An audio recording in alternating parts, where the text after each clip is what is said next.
тиха и тиха власт сред рози кърваво червени.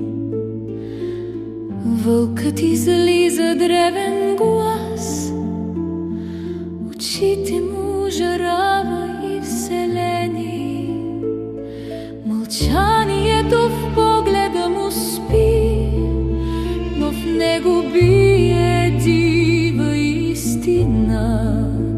Той пази тайни, страхове, мечти, родени в сенки, самотни висини.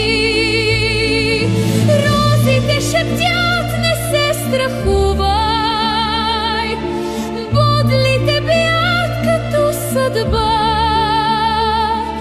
Любов и мрак в едно се сливат, красота родена